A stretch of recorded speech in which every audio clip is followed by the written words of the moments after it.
Hey folks, back again, Devoted Patriots 2 channel. Shannon here. Got a great video clip for you. It is Harris Faulkner from Fox News. She destroys Haley. Fact checks her more than once. Just lets her know how the cow ate the cabbage, as I like to say. Nothing but good stuff. Nikki Haley has a pretty good long conversation with her.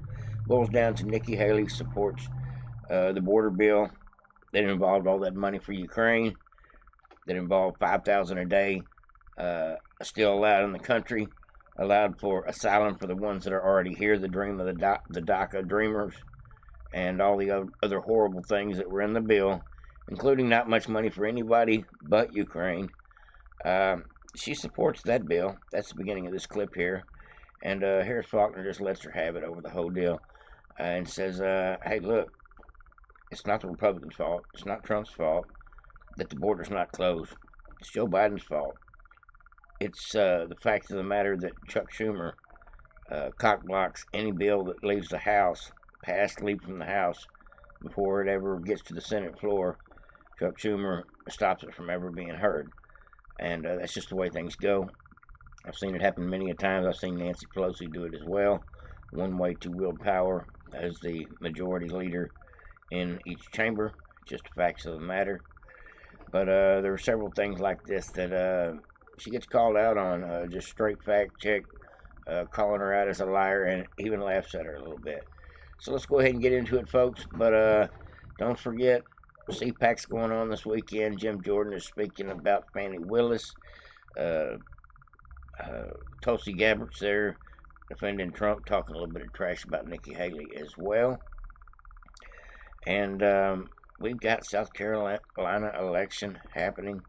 A primary election happening tomorrow, and within about 20 days, a lot of states, I'm talking 15 or 20 states, will have their primaries up and coming immediately afterward. So it's coming on quick, folks. Let's go ahead and get into the video.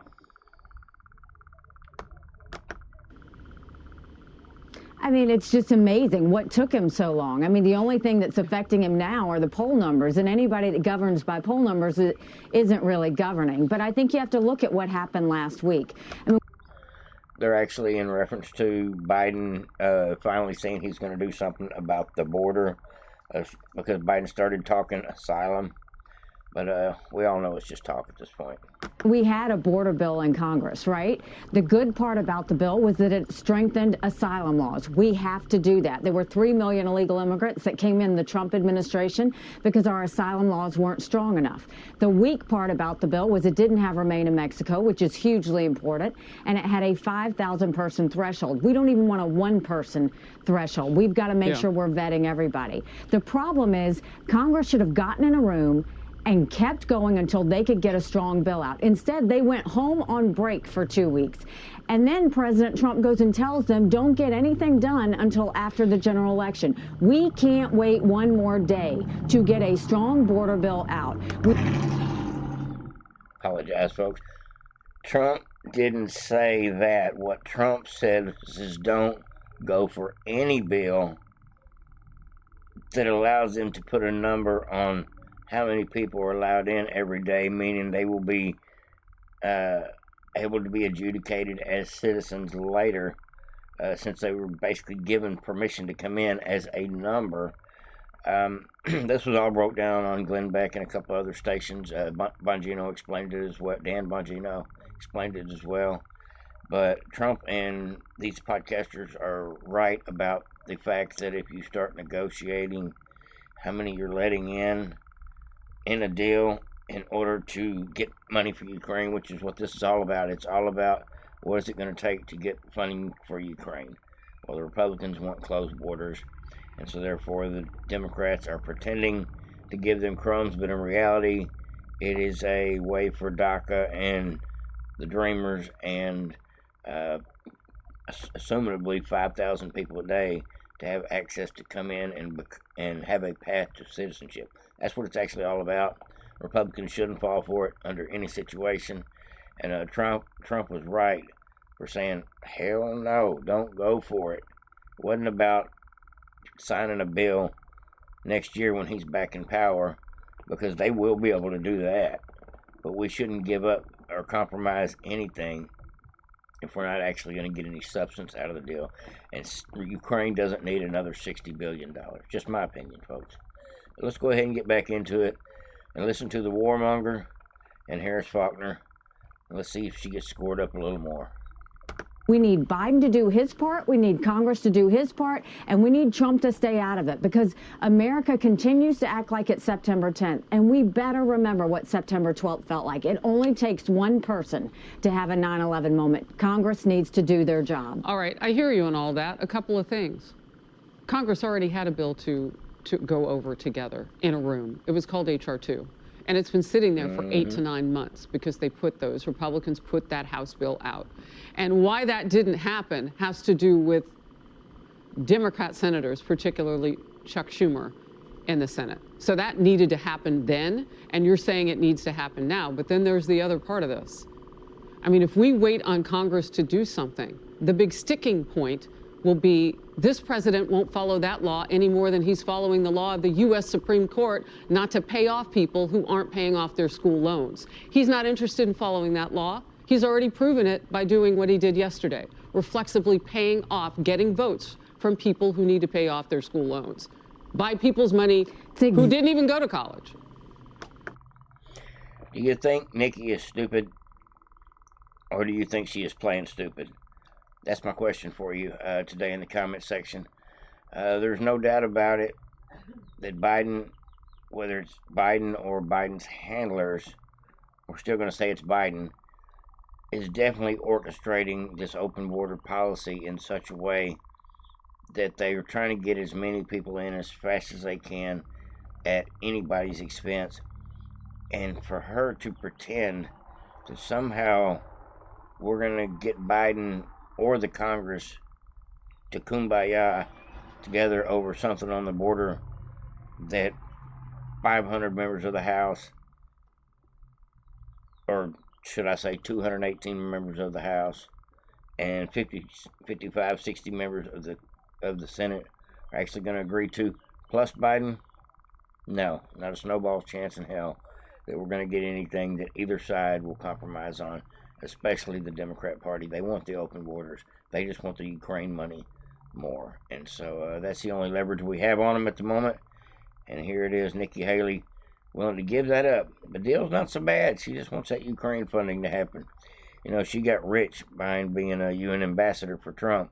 I'm learning, I'm sure, all the ropes, the Dick Cheney type ropes of dealing with companies like Halliburton and Raytheon and all these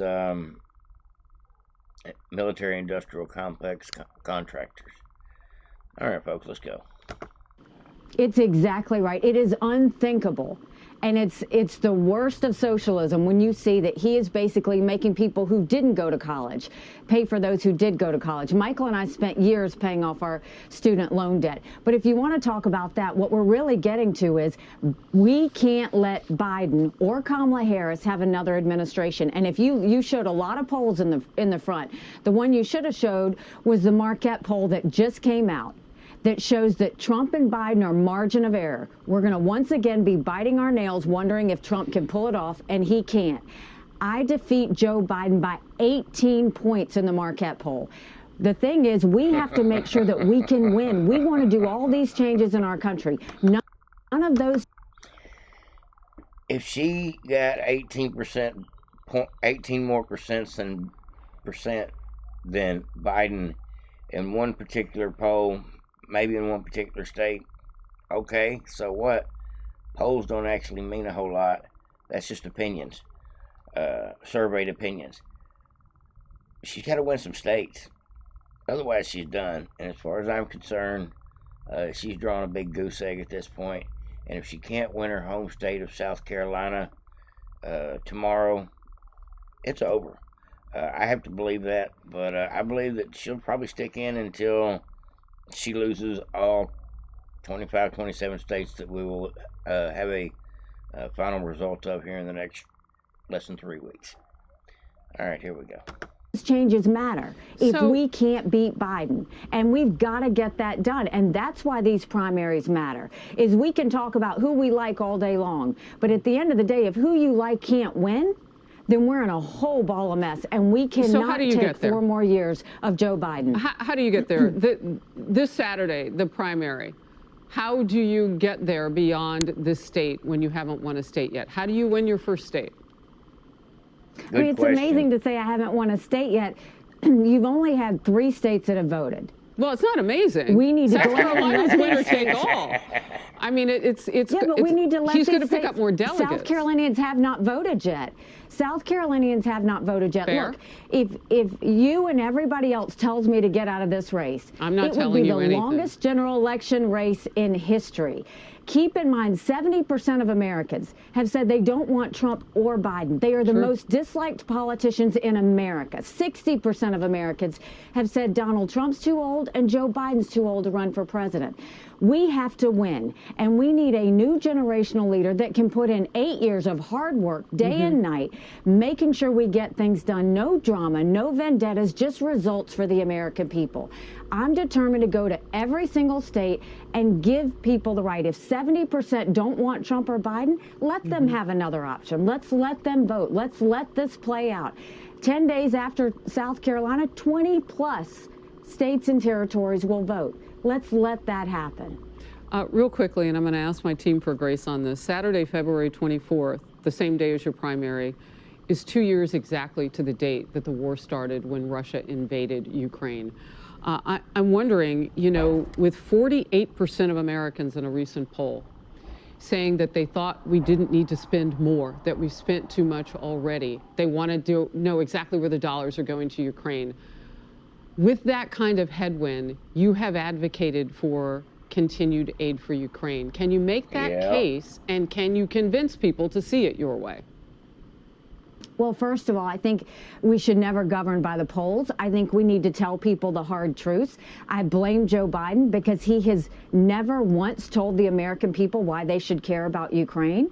And I think we have to look at the fact that I don't think we should give cash to any country, friend or enemy, because you can't follow it and you can't hold it accountable.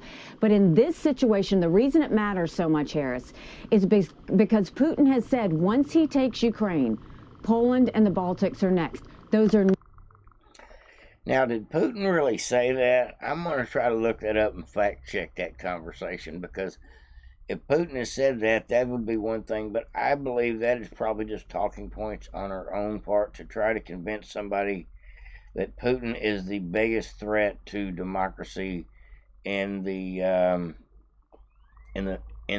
East or in Europe. I think she's a warmonger. I think she makes money for every bullet that's fired. Most likely something like rocket systems or something else she has stock in, along with way too many people in Congress, and that is a huge part of the problem. If it's not direct, cash for being playing middleman with the lobbyists, then it's stock options and things, and which gives them more incentive to push things like war. You can tell by everything she says, she doesn't care about the border. She does care about spending more money in Ukraine, though. She sounds like Mitch McConnell, Lindsey Graham, Liz Cheney 2.0 here, folks. No doubt about it. I'm glad she's showing her true colors, and that's why I brought y'all this video today. Just to let you know, if you're not voting for Trump, I don't know what to tell you. Speaking of that, got some new stickers in the mail. And believe it or not, folks, I seen my first Biden sticker today on a man's car. I was pulling into the Lowe's parking lot. I had to go in and get a few things. And there's somebody that had like a Texas sticker with Biden 2024 in the middle of it. I couldn't believe it. That's the first one I've seen in Waco since since this whole thing started. But at any rate, I got a few more stickers. And I'm curious, folks, do you think this sticker right here is a little bit offensive? I don't know if y'all can see it or not. Tell me in the comment section below, is that too offensive for you folks? Because that's the way I feel. Let me go ahead and say it. F Biden and F you for voting for him. And before I jump back in the video, this makes me want to say something. There's a meme out there that I think rings so true today that the sticker reminds me of. And it says, if you voted for Biden in 2020, you were a fool. if you voted for Biden, if you're voting for Biden in 2024, you're a traitor. And I won't go that far with it, but people really need to wake up, open their eyes, and realize what's happening in this country, and realize Joe Biden nor Nikki Haley are the right people for the job. Both of them have got evil plans in mind for this country, and it shows just to listen to either one of them for more than a minute. But here we go, folks. Let's go ahead and finish this sucker out. One NATO more burn. countries, that immediately puts America at war. This is about preventing war. We should give them the equipment and ammunition they need to win. It is only 3.5% of our defense budget, and it saves us in the long run from having to send more resources or any of our men and women to do that. We don't want war. We've got to prevent it. And I'll tell you what was really dangerous is you had Donald Trump go and say that he would side with Putin over those NATO countries that aren't pulling their weight. And he even doubled down and said he would encourage Putin to invade those countries that aren't pulling their weight. We can't have that kind of language when he goes off script from a teleprompter, because you've got to look at the fact that Trump just sided with a thug that kills his political opponents. He just sided with a man who goes and arrests American journalists and holds them hostage. He sided with him over the allies who stood with us at 9/11. Ambassador, I understand that you take it that way and that that's what you heard. And we'll have to see how all of this plays out. This president didn't have an invasion by Putin on his watch, the only one in recent presidents. So there is that to be said about it. I can't wait for you to debate him or somebody along the way to give Americans you say deserve that choice. And you're right about that. But we'll see. You got to win a state. And we'll be watching on Saturday. And he But you gotta win a state, and I can't wait to see y'all debate with a smile on her face. I think Harris knows what's going to happen if Nikki Haley ends up getting to debate the Trump. Like, subscribe, and share. Devoted Patriots, tell me what you think about the stickers. I do encourage everybody to go out and get you a Trump 2024 sticker or two, and pass them out to your friends that are probably going to vote. Encourage people to vote while you're at it, and make sure they're registered to vote beforehand. Won't be long, folks. It'll be time to vote primaries in your state as well, and believe it or not, they do matter. I know only a percentage of the people that vote in primaries as well. Some people only vote every 4 years, but I do encourage everybody, please go vote next month and in November. Everybody have a great day. Over and out.